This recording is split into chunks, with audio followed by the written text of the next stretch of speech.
at least introduce each other so everybody knows who everybody is.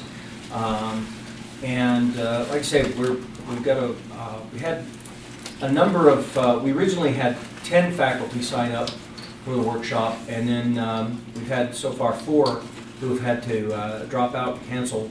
One just about an hour ago. Which one? Shalom Levitt had to drop out. And then it looks like we may have a couple who are not here for some reason. So I'm Ed Gant. I'm in psychology. I'm actually sitting in the chair that Brent Slife usually occupies. I don't know how many of you know Brent. He's also in psychology. He instituted this workshop, got going several years ago, and we're waiting, hoping that the dean will make it here to share some of his experiences early on. Brent and another professor that was in our department who's now elsewhere, Jeff Reber, they worked together with the dean on one of his classes, exploring ways to accomplish a better interface of sacred and secular in the classroom. The dean had some really good experiences with that. Like I say, I hope we get to hear him share those with us. From that, then we decided to offer it as a workshop for interested faculty, and we've been doing this. This is 3rd year, 4th year now of doing that.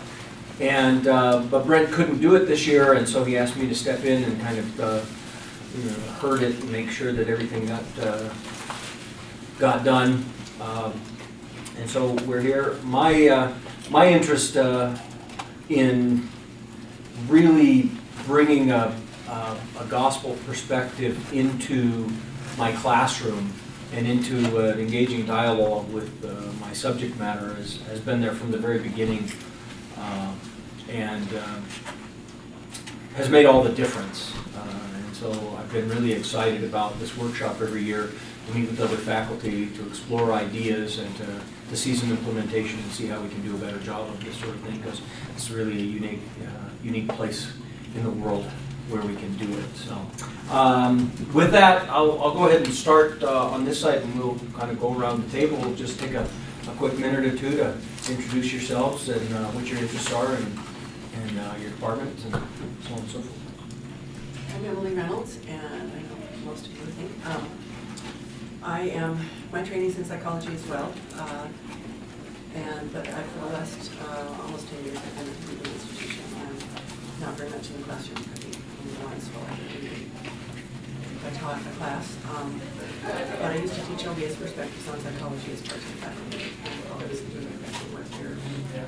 Like getting those two together is the main thing I wanted to do when I started into my graduate work. So that's why I care about this. Jacob Hickman. I'm in the Department of Anthropology. I'm a psychological anthropologist, so I like to slum it with the psychologists on occasion. But I'm, I suppose, part of the workshop team here. I've been doing this with Ed and Stan since the beginning. This is the 4th time we're doing this, right? But yeah, I'm a Southeast Asianist. I work on topics like morality and personhood and religious practice. I'm Richard Williams.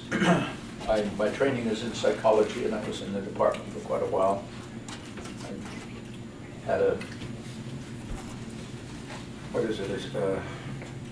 sentence in central administration for a while, and for the last 10 years I've been director of the Wheatley Institution on campus. We do social science research mostly around core institutions. We do family, we do ethics, we do civic virtue, we do faith and intellect kinds of things. And most of my professional work's been in the area of the philosophical side of psychology. Human agency has been a particular focus, mostly other things here and there. So this is my first year in this particular organization. Hi, my name is Evan Ward. I teach in the history department. My subject area, regional orientation is Latin America. But in the last year, I read a compelling piece by Alexander Morrison about God in history, a talk that he'd given and written. And I'm very interested in integrating the theistic approach into my methods class, the introductory methods class in history, History 200. I'm Mike Searcy, I'm also in anthropology. I do archaeology, I work in northern Mexico. Curtis Child, I'm in sociology. I do economic sociology and organizational stuff. I study nonprofits, philanthropy, some other things related to that. Stand out, sociology, I do family theory and social theory. Been part of the workshop since it started. Can't say I've figured out all the answers to all the questions. I get to learn something every time. We have, every year we have new participants, and I think I would speak for all of the workshop people as we learn from you, as well as we think about how we can best make our course a BYU course, and think about our disciplines as rigorously as we can. I'm really attracted to that. Unfortunately, I seem to be attracted to things that you can't quite figure out very easily. But that's kind of that's who I am, and that's what I do try to do. I'm Kristen Hansen. I'm a clinical psychologist and adjunct faculty in the psychology department, and I teach psychology of religion. And I'm very interested, a lot of background training in this, in thinking about the different underlying philosophical assumptions and where they're taking us, and have more of an applied approach to that. And so I've thought about agency a lot and how that affects my clinical practice, and do a lot of work around attachment and emotion-focused therapy. I'm Diane Tice. I'm in psychology. I just arrived here at BYU just over a year ago, and really relished the opportunity to be able to rewrite all the lectures I've been giving for years in more secular places, to be able to include spirituality and the divine and LDS doctrine into my lectures. It was really a wonderful experience to be able to do that, and I'm trying to continue to keep those, to add even more to those lectures to incorporate it. What are some of these secular institutions where you work? I was at Florida State University and Case Western Reserve University, and then I spent a year at Stanford and Santa Barbara and University of Munich and University of Virginia. Well, welcome. I think I speak for all of the workshop team. We're really excited to be able to work with you, to take the time to explore in some very practical ways. So some of... Who's this guy? He's here with the janitorial staff. Yeah. You always feed the stranger, you know that. Yeah. We're going to be very welcoming, very hospitable. Anybody who wanders in is welcome. But we're very interested in let me frame it this way. As you will have noted from the packet that we sent out, there's a lot of philosophical terms and ideas there, but we want to show you and help you discover how very practical some of this is, and how it can generate very, very deep and meaningful and very practical discussions in the classroom with your students, and send your courses in some interesting directions that I think you've probably been hoping for and looking towards and thinking about, but very little of your academic training to this point has given you the tools to have these kind of discussions, or if it has, then hopefully we can augment that a little bit and give some additional things and really bring about some wonderful experiences in the classroom. I know I speak for all of the team members that that's one of the prime reasons we're here, is that we cherish those experiences, and we would like to share some of our experiences and our knowledge, some of the things we've tried with you and conversely, also learning from you about how to do this sort of thing, because we have a special mission at this university to make those sorts of things happen as often as possible with our students. So, but I'm going to go ahead and turn time over to the dean so he can share his perspective on this, because he was kind of the early guinea pig, right? The first one who tried this out, as I mentioned before, with I think that's investigator. Right? Investigator, he's an investigator. With Dr. Slife and Dr. Rever, and had some really amazing experiences in the classroom. So, Dean, please. Thanks for letting me join you guys. Is this the fourth year? This is. The fourth year that we've done this, and it actually evolved out of our revision of the rank and status process, if you can imagine. As we started talking about what the college level document should look like for promotion and tenure, or rank and status as we call it here. There were comments from faculty members about how do we account for this unique mission to integrate the spiritual and secular, both in teaching and in our scholarship, and how do we account for that when we're evaluating faculty members.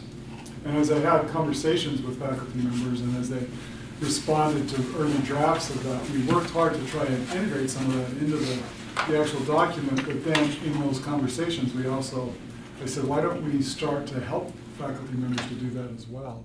And it was Brent Slife and Jeff Rever in particular that were eager to do that, and they knew of others who are around this table now that were eager to join them. And so they got together and formed a group and took on the task of serving their colleagues by helping to offer this opportunity. And we wanted it to be brief enough that people would actually consider doing it, so it wasn't, a workshop that lasted for a long time, but a meaty enough that it could actually help you with a clear sort of product at the end, which is you revise one course, you revise one syllabus, you try to make some changes to one course. And as part of that, Brent was willing to work with me specifically on one of my classes so that I could get a sense for what it was they were going to do.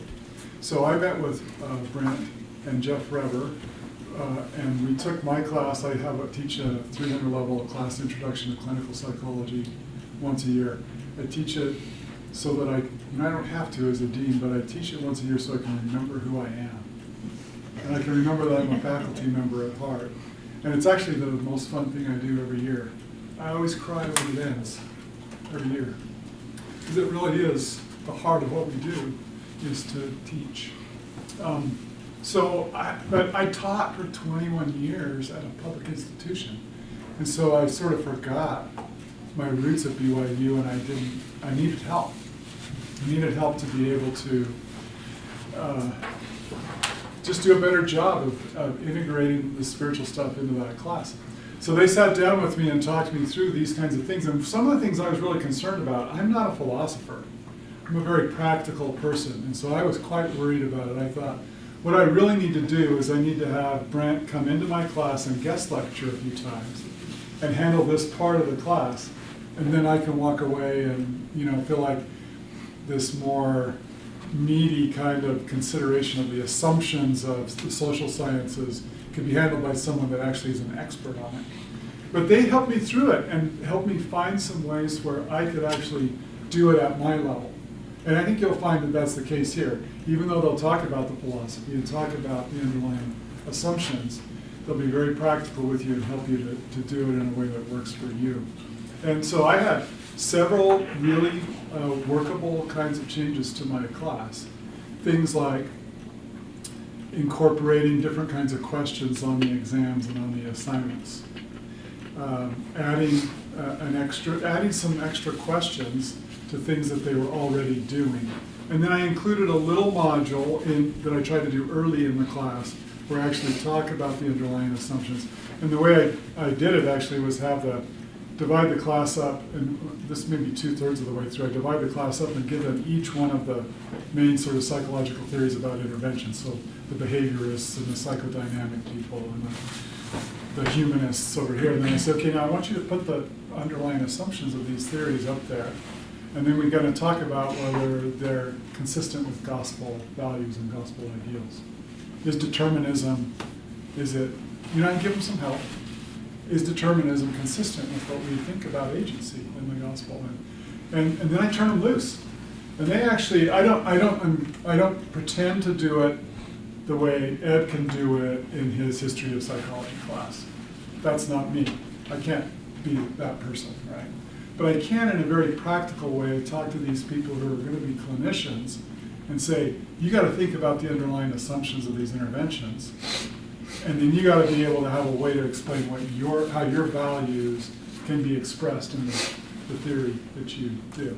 And then I'll always challenge them, and I'll say, look, one of you in this room may be the one that develops a gospel-first version of intervention that's wholly integrated, that you can say it from that perspective first. I've never been able to do that. I always had to take these two and try to create this melded, thing that is kind of awkward.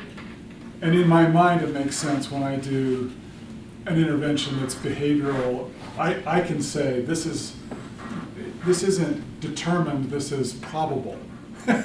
So I turn it into something that allows for agency, right? And so that was the thing I sort of got out of it, was that I could find a practical way to do a better job by considering these fundamental ideas, and these guys were willing to help me do it, and matching what was possible for my practical, pragmatic brain and my not very philosophical. Right. Does that make sense? So I think my class is a better class for it. And then now my goal is, and we did that about 4 years ago before you ever did the first group, right? And they came and looked at the evaluations after, and looked at the assignments that I added and the questions that I added on the exams. And so, just little things like adding a question that says, what might this look like if God were completely involved in the theory? And then they have to write about that. And it's very helpful. And so now I try to do a little bit more each year to expand on that base that I had in that experiment, as well as coming to see how it's going here. Now, was it 2 years ago or last year that Jeremy Jorgensen was here with his graduate class in statistics? And he was was it last year? Was that 2 years ago? I still need to go talk to him and see how that turned out. I thought it was so interesting that he wanted to come and because he thought he got the lowest ratings in spirituality in that graduate stats class. Well, that's a tough task, but these guys were willing to help him out. Have you heard? Any of you guys heard from him how that's going? Was it Brent that worked with him? I don't remember. You remember how the assignment? Maybe it was Erin. Did Erin work with it maybe? Because she's You know what? That might have been, Aaron Holmes might have been the one who worked with it. I'll have to go follow up on that. So that's so I'm a fan. The people I've talked to that have participated in it have been really helped, and I think they feel like they're doing a better job of it. And it's you learn something yourself and you come away with some really practical ways to try and do it better. And I'm doing it better now than I did when I first started. I still have room to improve, and probably should try and go through it another time. But I'm going to wait till I have a little more time. All right, that's all I have to say. Sorry for doing that impromptu. No, I appreciate that. Thank you very much.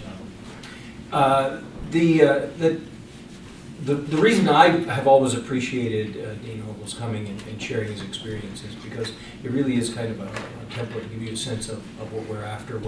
We're not going to come in and say, okay, let us tell you how you need to teach and what you need to teach. Our approach is to come along and say, here are some tools for thinking about what's going on in the classroom, and you pick your course, you pick the issues that you want to deal with, and we will help you think through that together. We will offer suggestions, we'll let you bounce ideas off us. You're the expert in your course and your area, and so we're simply here to be a resource, to give you an opportunity to explore some things, try some things out that we've done, and we've seen that can be really helpful in stimulating really fruitful and fruitful for both students and the professor for us as well. Really fruitful experiences in the classroom. Yeah, Jacob. So one of the things that's come out repeatedly in this workshop is that it's not about teaching your disciplines differently. It's actually in the end about teaching your disciplines more deeply by actually digging into the assumptions that underpin the cutting edge theoretical frameworks. You're actually helping students dive into a deeper understanding of the things you're already teaching them, but that also enables a level of discussion about alternative possibilities that they might be central to their own most cherishly held beliefs, that, putting those in dialogue with one another. So it's not about, oftentimes some of the pushback that we've gotten in various iterations of this has been, well, you're telling me to teach my discipline differently, and that's not what it's about at all. It's really about diving more deeply into the assumptions of your discipline. Students tend to come out with a much clearer idea of what it is their discipline is about, and what guides the subject matter that you're teaching, and so on and so forth. It is in some ways really an exercise in critical thinking in the classroom. Okay, let me add one more thing too. That I found that if I asked questions and got the students started, they were eager to learn about this. They wanted to know, and they were often smarter about it than me. So if I just turned them loose and said, help me solve this problem, they would solve it better than I could. They wanted to think about how interventions could be matched with the gospel, Right. and the gospel's assumptions. And so, In a lot of cases, our students have been thinking about it. They've spent a lot of time thinking about it. They came to this university with that in mind, that was what's going to happen, and when we open that space and invite them, they go in very excited, and they take the bull by the horns. Right? And the tragedy is how often they have to do that on their own. Right. They have to do that thinking through on their own without any faculty member ever really broaching these two very obvious worlds that they're trying to swim in. And too often we actually end up implicitly converting them to the one away from, like to the disciplinary worldview at the expense, oftentimes, of their theology. Rich? Well, I'm just, there's this movement now, the physicians say, I don't treat diseases, I treat people. And I think professors and teachers like to say, I don't teach a subject, I teach students. And in a sense, this is what we're doing. I mean, if you take our subject and say, what wouldn't work if I just put this online? They could get these facts and that would be just right. But what they can't do is say, okay, is this solution to this problem of agency workable?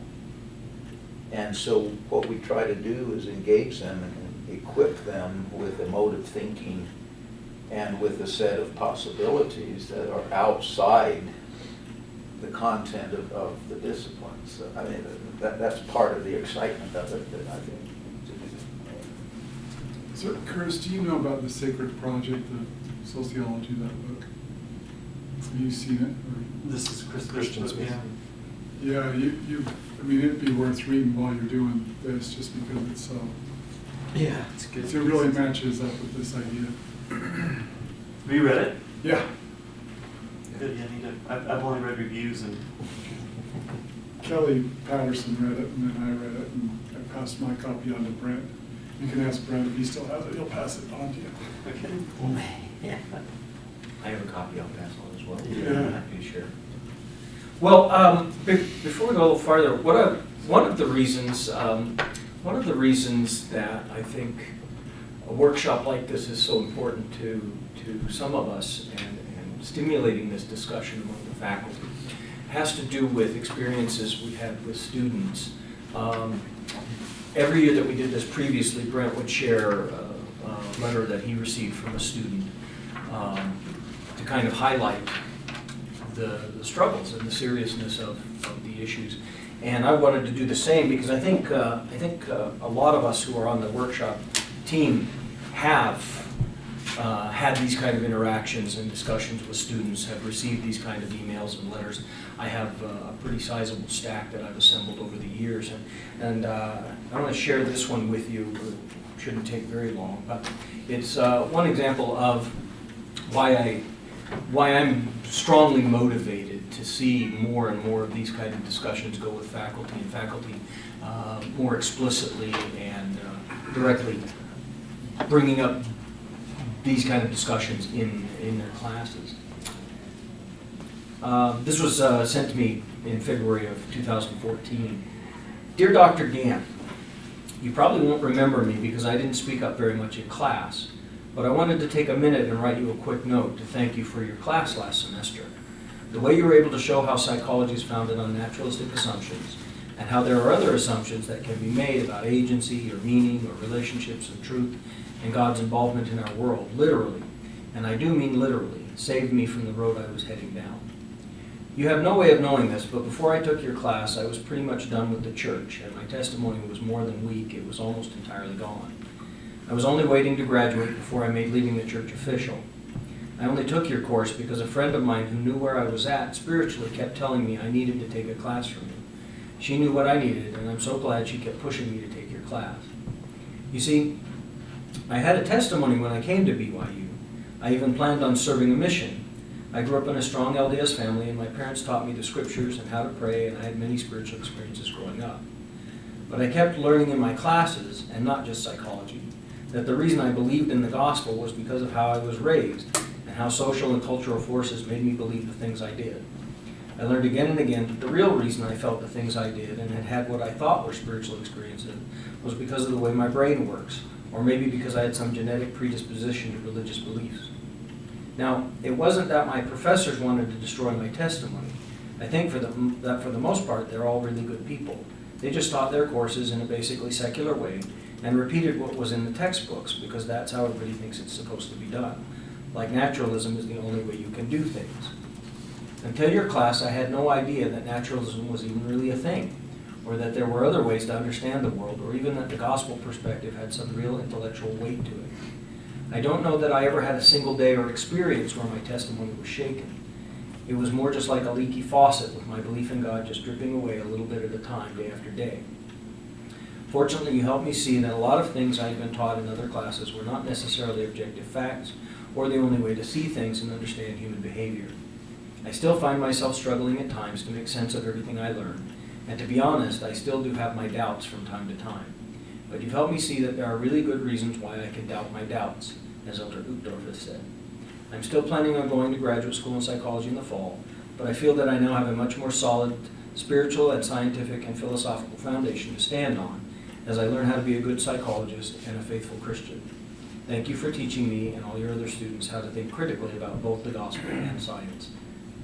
Thank you very much, so on and so forth. I don't share that to say, hey, check out this teacher, right? But I share that because I think that we all probably at some point, maybe more regularly than would want, have students who are struggling, who are looking for some intellectual engagement over and beyond what they might get in their religion courses, but actual intellectual engagement with the gospel in their discipline, in their various coursework. And we're uniquely situated, I think, as faculty to take that up in a serious way and explore and find ways to help them with that, to help them to see and understand maybe some of the wrestles that we've gone through and how we've resolved and how we understand our disciplines in light of the gospel and so on and so forth. So letters like that have motivated me for a long time to really be concerned, and that you're here indicates that you too have some concerns and a desire to meet the needs of our students, and as well as, I think, fulfilling the mission of the university. So, well, what we're going to do next is go through. Each of the team members is going to take one of the isms that was in the packet that we sent out, and take some time to just recap what those are. One of the things tried to stress in the packet is we don't want this to be set up in terms of naturalism versus theism, because naturalism is the bad guy. Naturalism, in a naturalistic perspective, has clearly had benefit. It has done some important things in our disciplines. What we want to do is set this up more as a dialectic so that you can see ways in which certain basic assumptions that are at work in our disciplines. And some may be more pronounced in your discipline than in others. This was made by psychologists, so there's kind of a psychological bent to some of this. But to see what the assumptions are and what plausible alternatives there might be that would be more attractive to someone who wanted to suggest that God might be involved in our disciplines, in our subject matter in important ways. And kind of we're going to take maybe 3 or 4 minutes. Each of the team members is going to go through and share some thoughts and some examples. And there will be a couple of minutes that you can, if you need something clarified, right? So questions of clarification, we'll certainly entertain. We'll see if how much time is remaining at the end of the workshop today to see if we could go back and maybe have some other questions. But what we'll limit it to at this point is that the team member will discuss one of these binaries, one of these dichotomies, and then if you needed some terms or something clarified, then please feel free to ask those sorts of questions. If you want to get into a deeper discussion about their applicability or what they're tied to or something like that, then like I said, we'll see if we have some time at the end. We can revisit that. If not, I know every member of the team would be more than happy individually to talk to you about that. Once we finish that portion, then we're going to talk about assignments, who's going to work with who, and what the next phase of the workshop will be. So, Stan, I believe you're up first with imminence, that issue. Okay, you've had this, and so hopefully you've had a chance to read it, and so I won't repeat things that are on here. But with this first notion of imminence, you see on our chart here distinguishing features of naturalism and theism. With imminence, you have under a naturalistic kind of conception of imminence is that you assume that you can understand what something is in its present without any reference to anything beyond this presence that it might have. Whereas with theism, there's the possibility, right, of the phenomena that we're studying being something that doesn't take that naturalistic kind of assumption. In a way, it's, for me, I do a lot of work with Max Weber and his disenchantment. You may have heard of this. It's kind of like the modernist naturalist assumes a kind of disenchanted object of study. Whereas with theism, there could be something more, right, than that. For me, if I try to express it without all the philosophical language, is that the naturalist presumption about the imminence of a phenomenon is just to take it as stuff. It's just merely stuff there. Whether it's just natural stuff or physiological, biological stuff, or if it's kind of historical stuff or socially constructed kinds of stuff. This is a pretty common assumption. So in sociology, we might make distinctions. If we want to talk about culture, we'll make a distinction between nature and culture. But really, both the nature, the biological, and the cultural are all naturalistic forms of eminence. It's either just a physical stuff, or it's some kind of socially constructed stuff that somehow has some kind of process element in it, but it's just there. So as I was thinking about it, I tried to get an everyday example.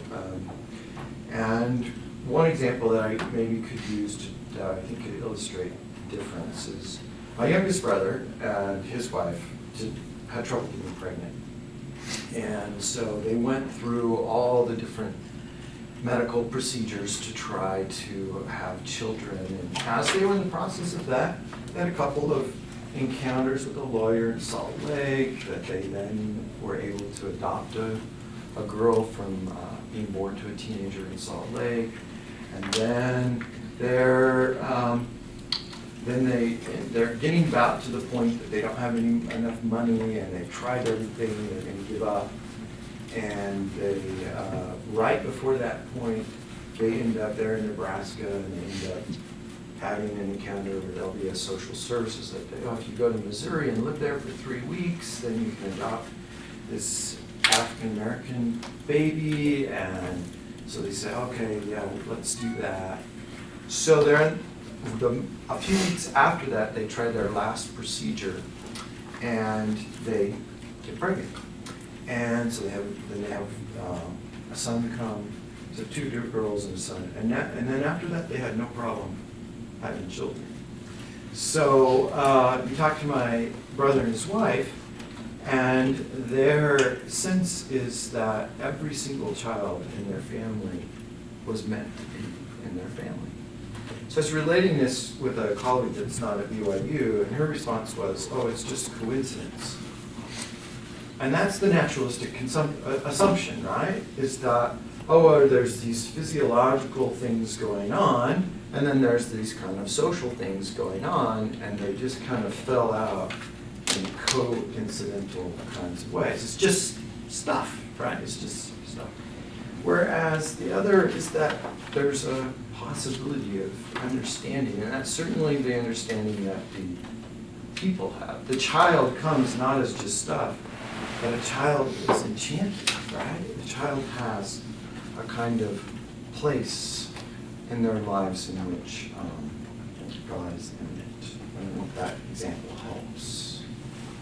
Well, the children mean something, right? And that's what's central, is not just the brute facticity of them being here in the family. They came to the family for purposes. And the reference isn't just to some kind of supernatural being that is so distant and away. The reference is that the face of the child is the face of God in their lives. And there's a kind of imminent reality to the divine in their lives. So is a pedestrian way to define imminence to say that it's basically a sole concern with the things immediately observable in front of you and nothing potentially behind that?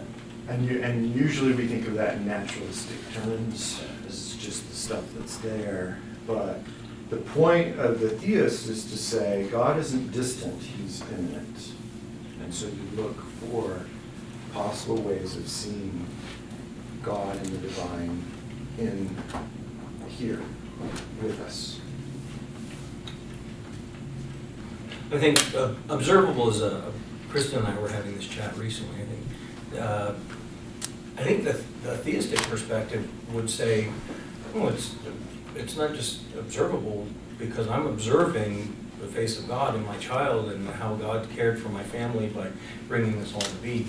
I think from the naturalistic perspective, observable means measurable. There's stuff that can be measured in some way, whereas the theist is more open to the notion that there are things that are observable that aren't measurable, and they're out here. They can be talked about, can be taken seriously.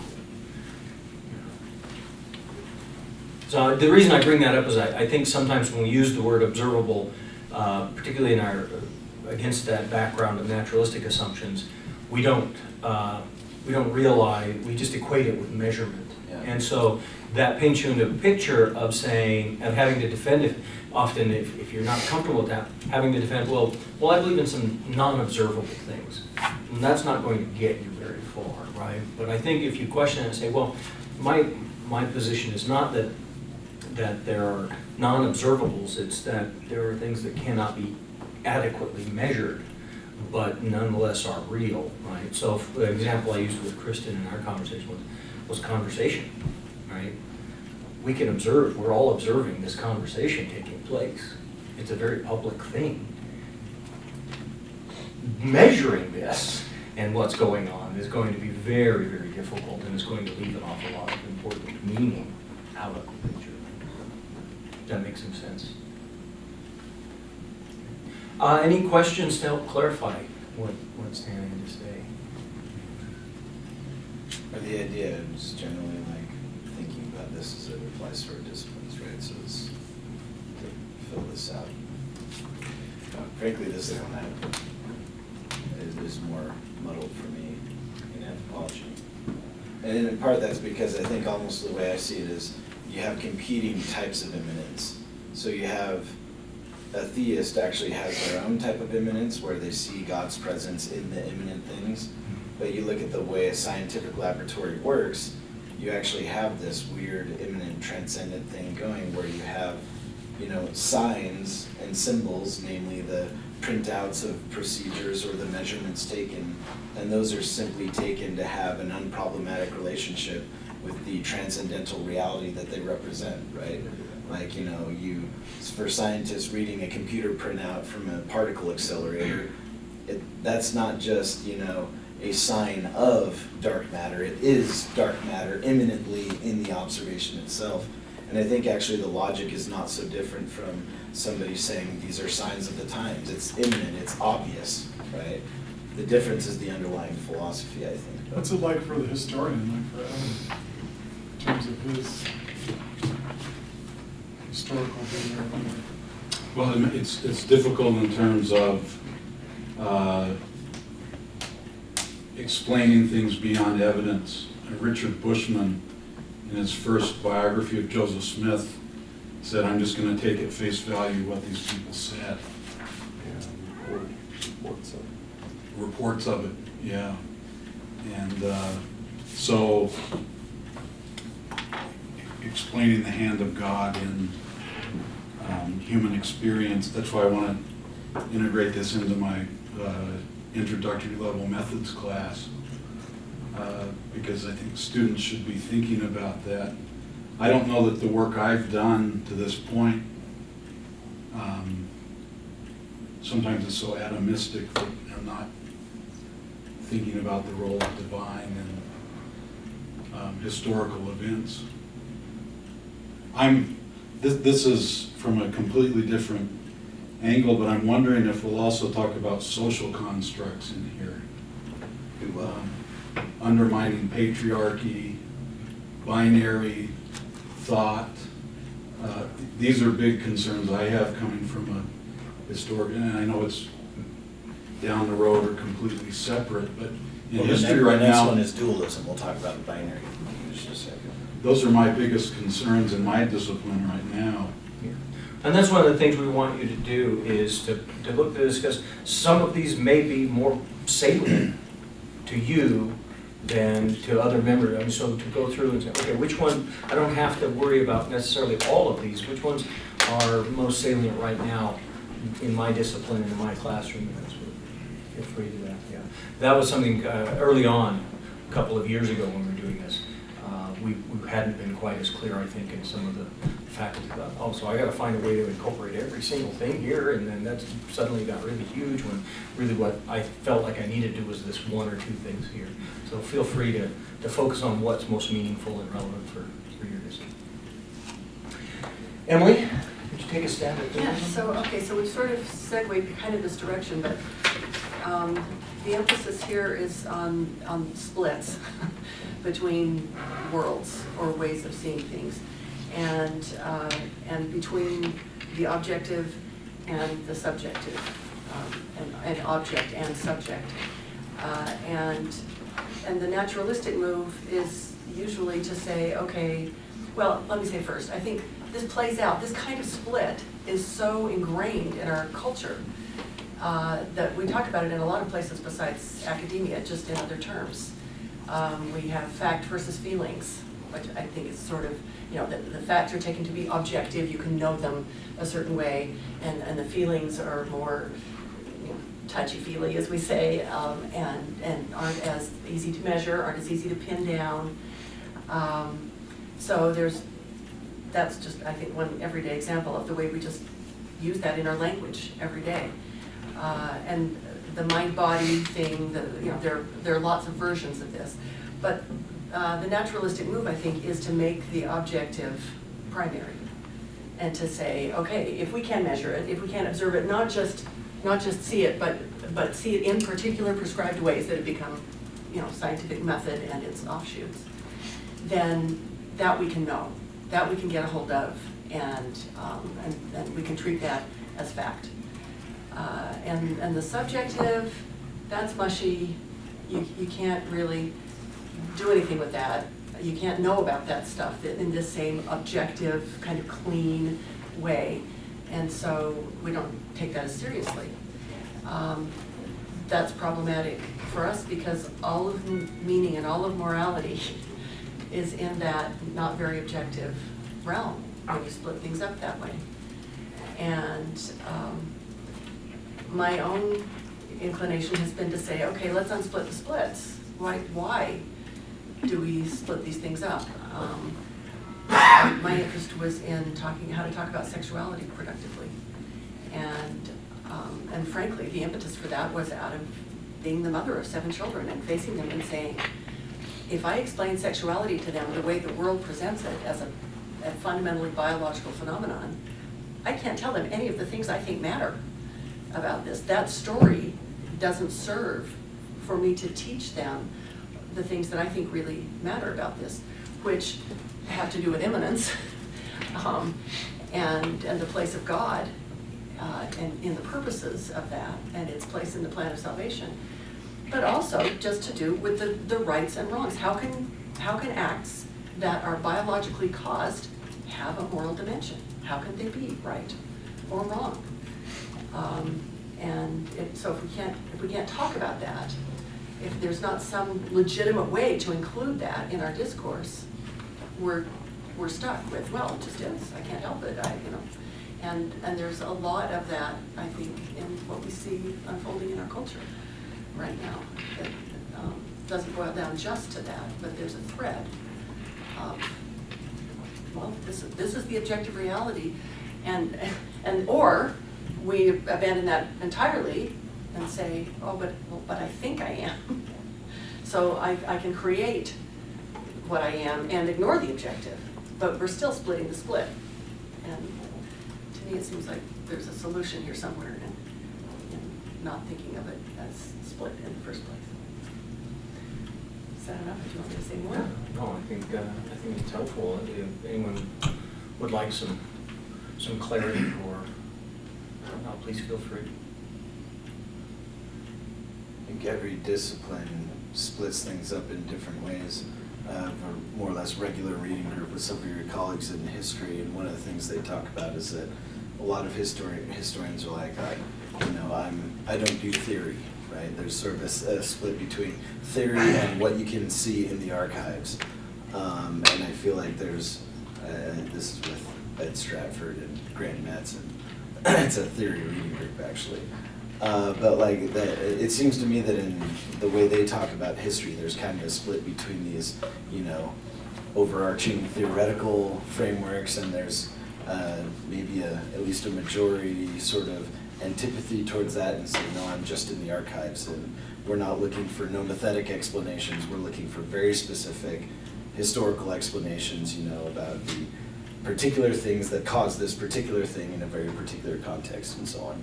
And so it's just that's very different from the way that, say, psychologists tend to split things up between the subjective and objective. In any one of these splits, there's always a preferencing typically of one side of the split. But Yeah, the hierarchy immediately develops. Because that's frankly, coming from a more humanities-oriented social science, we were arguing a lot more about this earlier on, and I think we've found a language that can account for both, say, what the problems of history and anthropology, which I think are more similar. They're actually quite similar to the problems of psychology, and if they're like the flip side of that coin. But Thank you. Kristen. Okay, so Emily gave a great segue into what I'm going to talk about, which is objectivism, which we've already in a way started to cover. Ed and I were discussing about the privileging of the subjective or the objective, and I think that is a problem we get into is we end up, science with its emphasis on naturalism, has really looked at biases and values as being side effects. And what we're studying, if you were, just thinking about reading a novel and thinking about the third person perspective and how a novel is written versus writing it from a first person perspective, science tends to stand at a distance and judge and look out there and look at normative behavior and make assumptions about that, which lead us to interesting ideas and conclusions, but we overlook the outlier, or if we're talking about a drug, we say something's a side effect, when the side effect is actually an action of the drug, and if we thought about it that way, we might not think the drugs are as effective. And as a therapist, I get very concerned watching most of Utah on antidepressants because doctors are prescribing them with no understanding of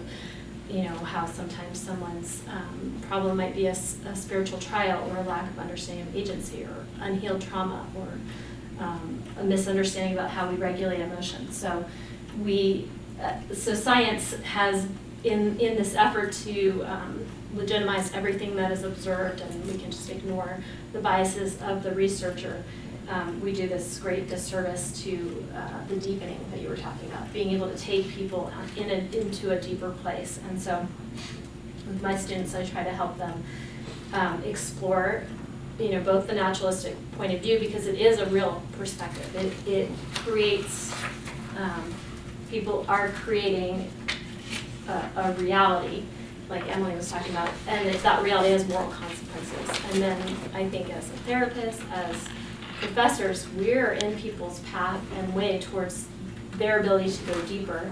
And so, so when we take that third person perspective, we're limiting the depth that they can have. And so, so for example, from a naturalistic perspective, if you're studying prayer, a naturalist privileging objectivism might only look at the timing or the amount of prayer a person does, or how active they are in their church community.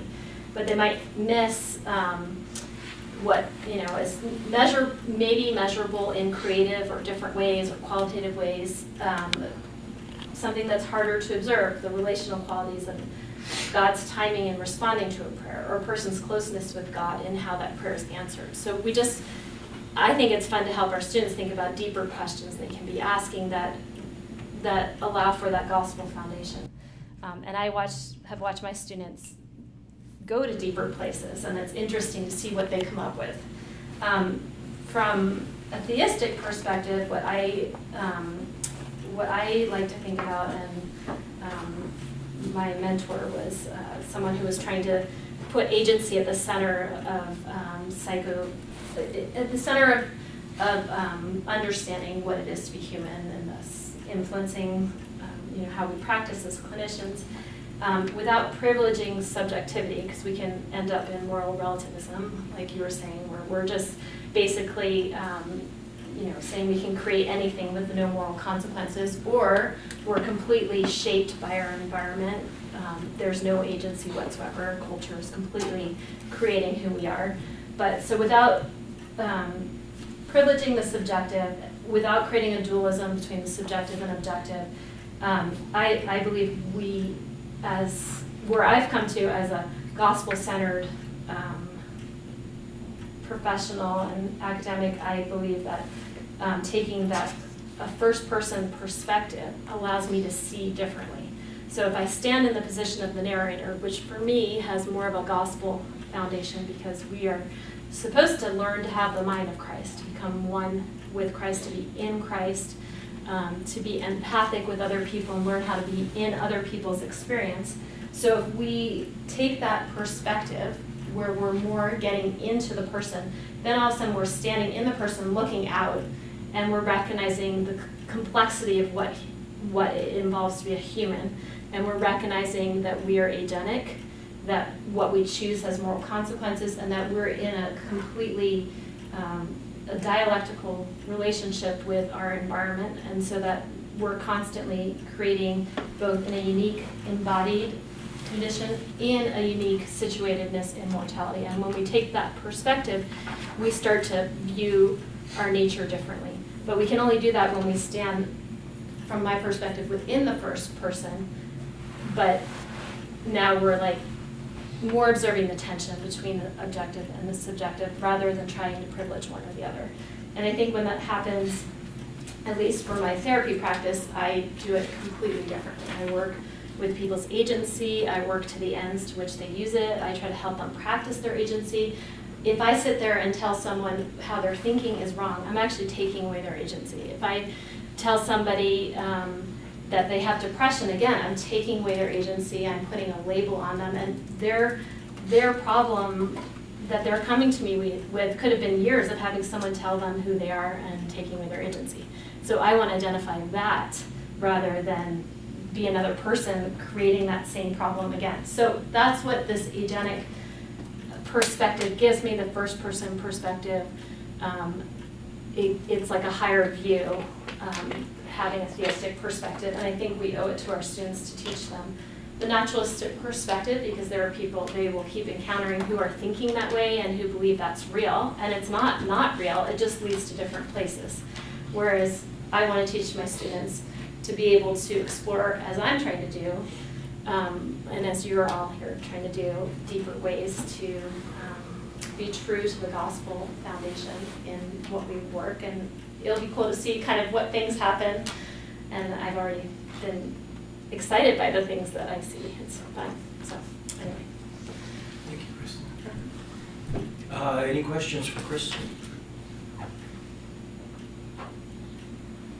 We, at least for probably the first four here, there's a lot of overlap, right? Mm-hmm. There's some subtle distinctions, so you're hearing a lot of the same terminology. There's subtle distinctions between these, but they're clearly tied together. There is a mesh, kind of net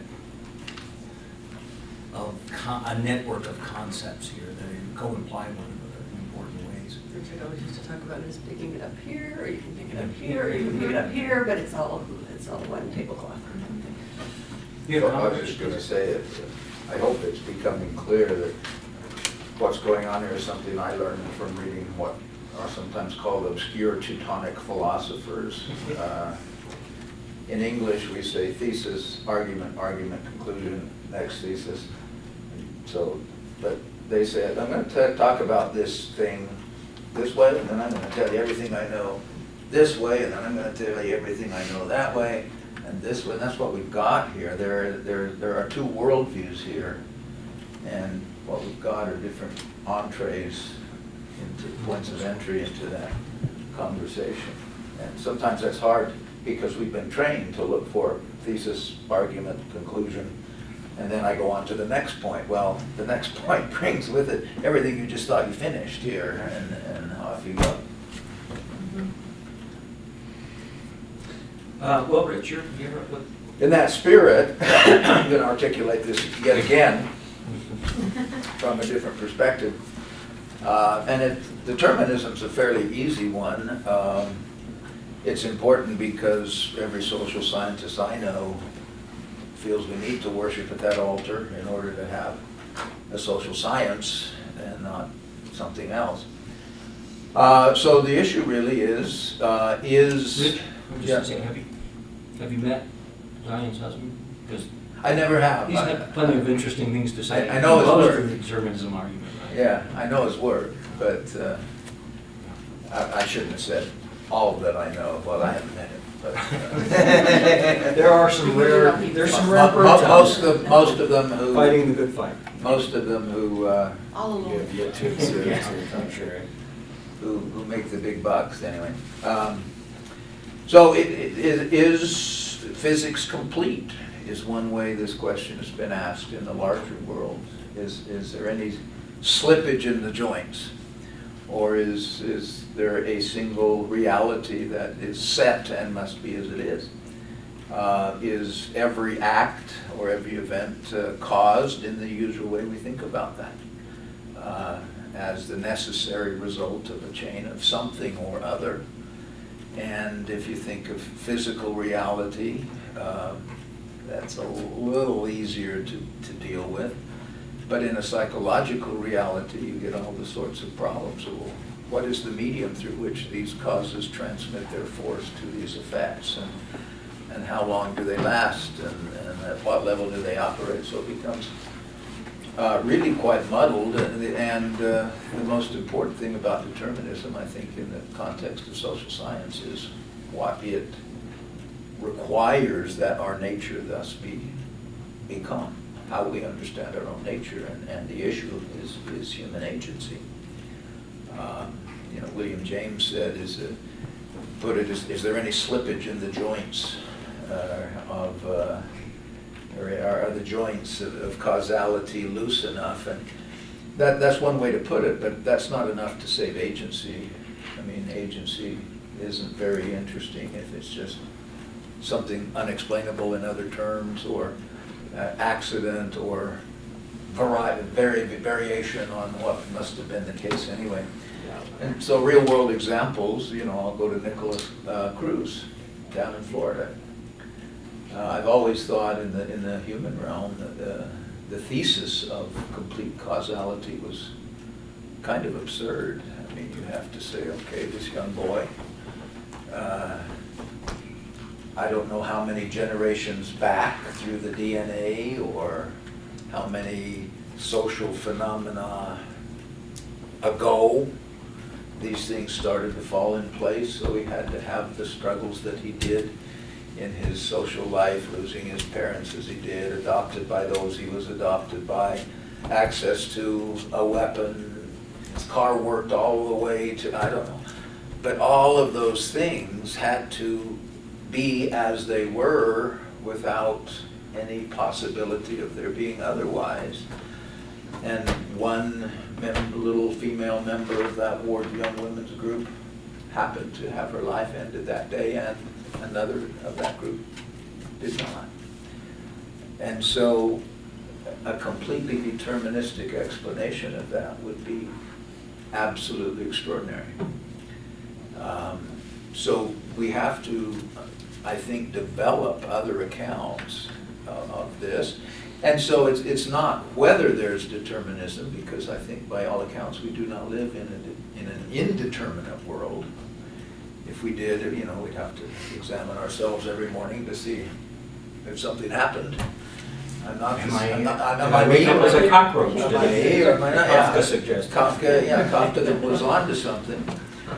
And so it's not whether there are meaningful connections in things, but the nature of those connections, such that there's something conceivable and defendable called human agency that doesn't just produce randomness or arbitrariness or error variance, as those are the three most common ones. But I don't think any of us would have fought a war in heaven for the privilege of behaving randomly now and again. That makes no sense at all. So there's something at stake here. We didn't choose to fight it, did we? Well, we couldn't have chosen. We either did or didn't. So the fix was in from the very beginning. Us and poor brother Mark Harris. Fix was in from the outset. So we need to be more sophisticated. I'm 7 papers into this odyssey. I still haven't got it solved. But this issue of human agency is core to the gospel and core to what students walk away with from their exposure to their social science course. That was mentioned in the letter you read. So that's the best I can do with the issue for 10 minutes. And it's core to the possibility of worshiping a being as God. Yeah. You can't have God without an agentive relation. Rich makes this point in a recent book chapter on the agency issue. He starts it, and you'll elaborate that much better than I do, but talks about the idea of redemption. If we're not moral agents, then atonement and redemption and a savior and all of that just ceases to make any sense whatsoever. And choice is just random. If you don't know, then what does it mean to make a covenant? If what happens ultimately is outside what you can do anything about, then it's just a fun game we play. And they can't, what's worship? Yeah. for someone who has no choice. No alternatives, better said. I think there's a very interesting irony worth pointing out right here. I'm teaching a class on new religious movements right now, and we're critiquing a lot of the social science literature that tries to understand these apocalyptic and utopianist groups. And, you know, social scientists from cognitive dissonance theory down basically say these people are stupid, irrational, and whatnot. But the reality is, if you look at the utopianist project of a determinist framework, social scientists basically, I mean, if you really dig down to it, believe that their frameworks can ultimately explain absolutely everything. It is itself a utopianist religious framework, right? The idea that universal laws govern everything. Once we discover those universal laws, we will have a perfect neurological map. The neuroscientists think we'll no longer need, you know, anthropology and sociology. The sociologists think that, you know, we'll no longer need anything else because we'll exactly understand the social forces. I mean, if you really look at the logic of where this all goes, it's a utopianist project. And whether or not it happens is already determined, so Yeah. we're all along for the ride. And it's completely ungrounded. Yeah. But that's, I guess the fun irony for me is that it's the thing that we like to point to as social scientists as absurd is precisely underpinning our core theoretical frameworks. But, See, and I think, again, to kind of frame this in the context of providing a way for students to have a deeper, as you said earlier, Ajay, a deeper appreciation of their disciplines. And just this conversation itself, this kind of self-reflective look back at the disciplines themselves, which is provided by an alternative, says, well, maybe you start with, okay, what difference does it make that there was a resurrection? Well, let's think about that. What difference does that make to what we're studying in this class, and how might that play out? And I think it really does. It doesn't necessarily head us into the direction of, oh, so sociology and anthropology and neuroscience are a waste of time. Let's, you know, no, it's, oh, I'm starting to understand what we're doing in this discipline and in this subject area at a much deeper level, right? Having those contrasts to play off of each other. Because if without those contrasts, kind of like the letter I read that student there, who said, until I got into your class, I didn't realize naturalism was a thing. And now suddenly I realize it's a thing, and now I can start to evaluate it in various ways. that's the thing, is we oftentimes think that it's going to be so difficult for our students to grasp some of these problems, but that's only because we've spent so much time drinking that Kool-Aid. It's actually really easy in my Anthropology 101 course, which I've revised extensively how I approach this through being involved in this workshop over 4 iterations.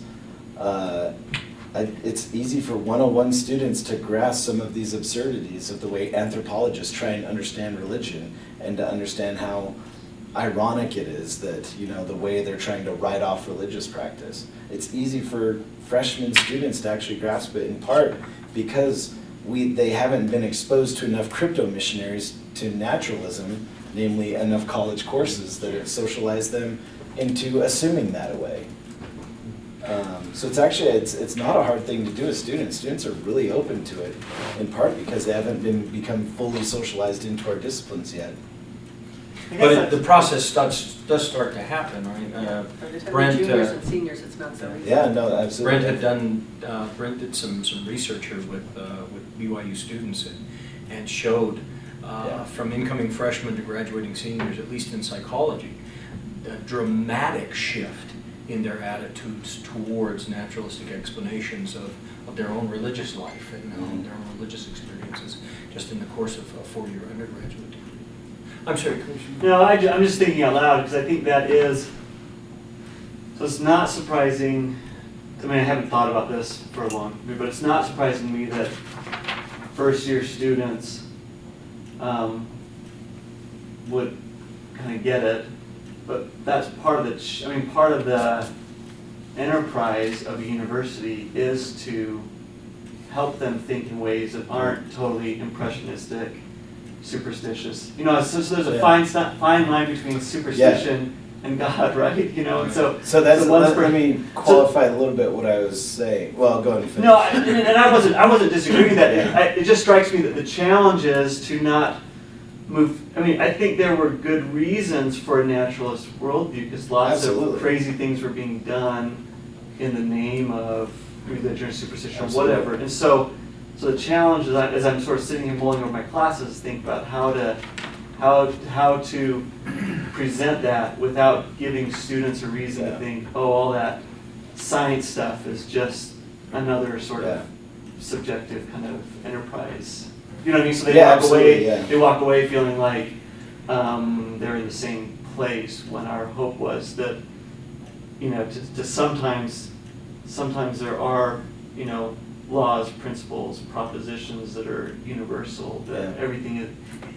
Anyway, this isn't a criticism. I'm just thinking about that's Yeah, the challenge for me, absolutely, is how to give them that sensitivity without making them feel like it's all, everything they've done here is. Yeah. And again, the point is not to not teach naturalism. Yeah. The point is to teach naturalism more deeply. And I guess my point is that I find that when you actually have them read some of these arguments and you actually start with the assumptions underpinning the argument, those assumptions become fairly obvious fairly quickly to students who I suppose aren't so within that world that they can't imagine getting behind it, right? And so I think it actually is very important. I mean, I have kind of two phases in which I do this in my intro to anthropology class, which is to expose them to the argument, to analyze give the critique of the argument, to analyze the assumptions underpinning that. And frankly, probably not all of them come with me to the third step, which is to say, just because science is socially constructed doesn't mean it's meaningless, right? Just because scientists are imperfect doesn't mean we should throw, say, climate science out the window. Like people like Bruno Latour are actually being used by the, alt-right now to say, see, climate science is a bunch of, hooey, and we can throw it out the window. Well, Bruno Latour is now reacting to say, no, that's not what I was saying. And so I think, it's definitely not simple. But I guess my point was simply that students are actually pretty adept at recognizing when you point it out to them some of those assumptions inherent in some of these arguments, and it gives them a critical edge, and it will make them better psychologists and better sociologists and better anthropologists. Can I make that comment? We're kind of Okay. pressed we're pressed for time. We got 3 more of these to go through, and we got about 10 minutes. Oh, sorry. Sorry. Okay. No, that's okay. Yeah, so there was a comment I wanted to make, but I'm going to cut myself off, and Jacob, Okay, so hop into universalism. So universalism, again, looking at this animal from a different direction, it's the idea that these laws are universal in nature, they pervade everything. And again, as an anthropologist, yes, anthropology as a discipline has passed through that, but that's not the current moment in anthropology. If anything, it's the diametric opposite of that, which is relativism. And I actually drafted the first version of this feature in the packet. But I think it's fair to make the point that relativism and universalism are two sides of a naturalistic coin. So on the one hand, it's the idea that these universal laws pervade everything, and on the other side of that coin is there are no universal laws anywhere that pervade anything. Everything is a social construct. Why do naturalists like universalism? I give an example from psychology in the packet, but you could take just as good examples from sociometric or econometric models that try and basically model these universal laws. But again, the diametric opposite of that, the common anthropological argument is somebody thinks this is universal, let me give you data from my field site that shows how it's not universal. That's like the most common form of a contemporary anthropological argument. It takes something that somebody thinks is a universal law, and I'm going to show you how it's culturally specific, not from my tribe or my group, right? And the point is that those are logically two sides of the same naturalistic coin, and I would venture to say that historians probably tend to be on the side of anthropologists in making those types of arguments. But I think, and the concluding point is that, we need to recognize the limitations of both relativism and universalism here. On the one hand, universalism, as Rich talked about, precludes the possibility of agency. On the other hand, absolute relativism precludes the possibility of morality. right? Because universal principles cannot be applied. Everything is a social construct. There is nothing universal out there at all. Therefore, anything that is okay. And thus agency is unnecessary. Yeah, that's right. So it's sort of, despite the fact that there are very different problems that, say, psychology has in the main and anthropology has in the main, I think they actually converge on a similar type of problem, but coming at it, from dramatically different ends. So I'll cut myself off there. Excellent. Atomism. So atomism is just one possible way that coming at it again, and certainly probably not a feature of all disciplines or even all work in any particular discipline. But what we're referencing here is the idea that if we can have a naturalist kind of framing of the phenomena, but we understand that phenomena in atomistic terms, when we understand that it is what it is, independent of anything outside of itself, it's self-contained. And in particular, I think in this feature we could probably focus in on variable, the creation of variable-based kind of models, for example, where each, either the entity that we're referencing is understood to be kind of an atomistic entity, or the abstraction, right, of the variable is understood in those terms, and then we create a model in which we bring them into some form of interaction. The theist might resist this. It seems like that to understand things in atomistic terms is problematic, both for human meaning and for the idea of relating to a god or the divine. So I'll just do a quick, I give you some marriage examples, hopefully that may work. But another example, everyday example. Actually, this example I remember now relates with the eminence point, is the idea that food is just stuff. And so we might have this image that when we bless the food, like I bless the food is just stuff that's there, and then my prayer is going to bring some kind of intervention from the divine that's over there and going to do something to it. And in one book I was reading, there's a Jewish rabbi who objects to this use of prayer in blessing the food. And the point is that, well, if we have an offering, when we're taking up our food, it's to receive it as a gift already graced by God. And so it's not just stuff that we're eating. It's something that in a way that the Jew was showing that the food, there's God immanent in the food already. And there's meaning, and that relation to God is present in the food that I eat. So atomism might come at it like a nutritional science. You break apart the food into various components, right? And so then food has all these things that the food consists in, and then you understand it in these atomistic component kinds of ways, and that's how you analyze it as the stuff that it is, and that's how you create your models about what it would entail to have good nutrition, and that's how you come at it, rather than or something other than the atomism, I guess. That you see that you were talking about with the food, if the food is intrinsically, in that sense, a gift that's owned and raised by God, then what's real in that view is the relationship it has with God. God's a gift giver and I'm a gift receiver. And That's exactly the opposite of an atomistic. The relationship is where you start, Yeah. with understanding what this food is. Yeah.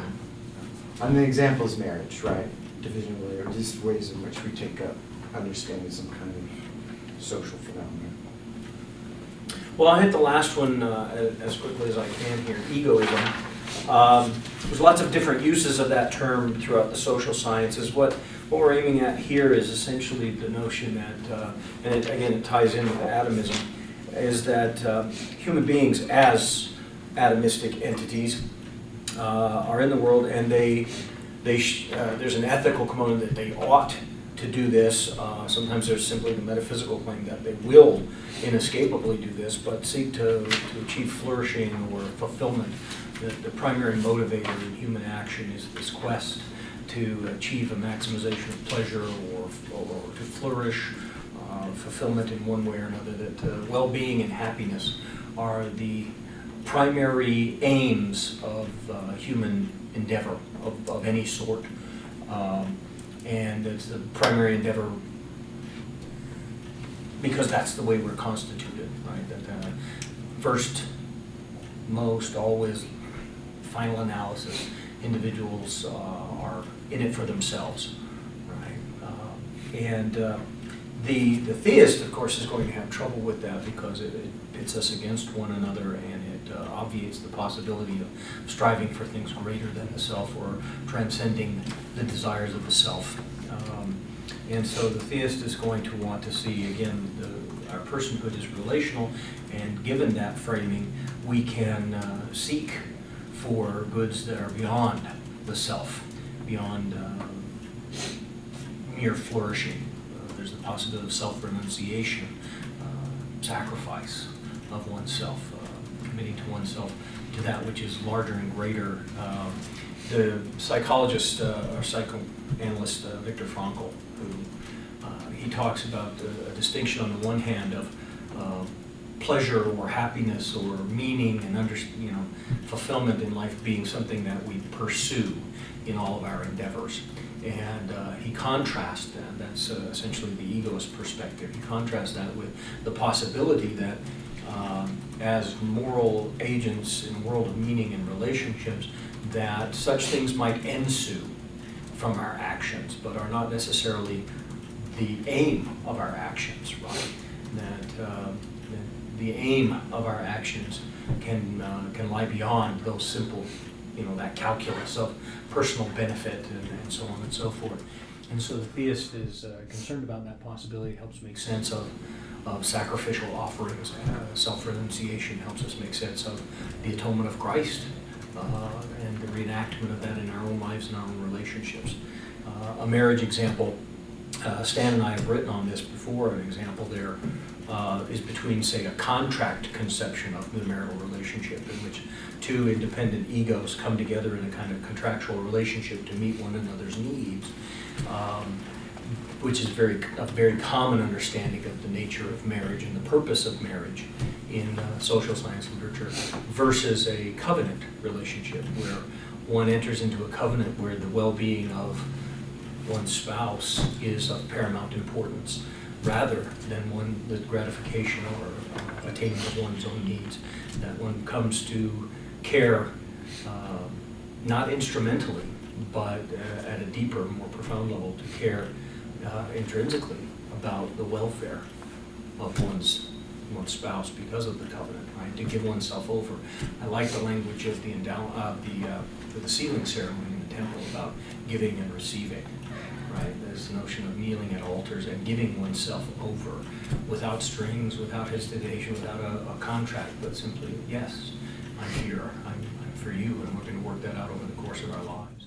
Right? The egoist perspective doesn't ever allow that possibility of transcendence, and so it's somewhat problematic for the theist. Well, anyway, again, I'm not as good at managing the clock as Brent always was, and so we've gone right up to the end here, and I apologize for that. I would like even more discussion, but what we'll do real quick here is I will let you know which members of the workshop team are going to be working with you, and then you can exchange contact info. I think everybody on the team has your email addresses, and in the next 2 weeks before we meet again, you will arrange a time to meet and discuss the course you have picked, right? And so in the past, what has worked really well is for you to provide your mentor with a copy of your syllabus, maybe some tests, and other assignments that you do in the class, and whatever other materials you think might help your mentor understand what the course is and what you're after, and then you formulate your own questions and ideas and meet together and explore possibilities about how to introduce some of these ideas or to bring up the possibilities of a theistic perspective in your classes. And then in 2 weeks when we meet again, we'll spend time sharing with the group what that experience was like, what class you picked, and what you're thinking about doing, and the questions you had, and explore some of that together as a group when we reconvene.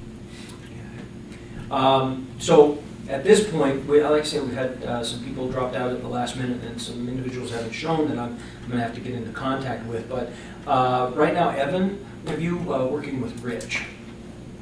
Okay.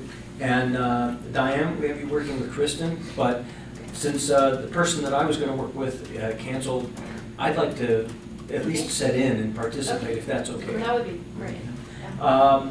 And Mike, we have you with Jacob. And then, Unfortunately for you. Convenient, just around the corner. yeah. And Curtis, you're already sitting right next to Stan here. Any quick procedural last minute questions that anybody has? So what are they preparing for next time? You're going to meet with them. They're going to pick the course, and they're going to provide you with some materials so that you can come in prepared to talk meaningfully about their course with them. And then next time, the bulk of our time together will be sharing that experience, what it was like to work with you, and additional questions or concerns and ideas as we. So we'll basically go around the table like 5-7 minutes each talking about, With a smaller group like this, we would even have maybe a little bit more time. I guess I'm assuming more people might come next time, but. Yeah, we'll see. So we'll start the conversation with our people, but then we'll be able to bring kind of hopes and challenges and get the input from everyone, right? Right, and then the final session is about actually having the participants you were going to present. Now, you've had all this time to think and do some work on the syllabus and whatnot, and then present to the whole group. Okay, so here's what I, and some of you may decide to try it out right away. I'm going to jump in and see what goes on in the class here and share some of that. And others will say, well, I'm teaching this class next fall. Here's my new syllabus, and this is why I set it up this way, or these are the things we're going to do. Here's how my assignments have changed, and kind of that will be the final session that we'll have. And that presentation is still not a finished, I've already made up my mind, this is what I'm doing. I mean, right, it's kind of a collaborative. It is, it's still like very you can You've been still, through one here's what iteration I- of thinking about it. Yeah, working here's more what and more I've and- put together about what I'd like to try. Yeah. Then we talk. Exactly. Well, thank you. Thank you. Thanks for lunch. Lunch. Can I email you?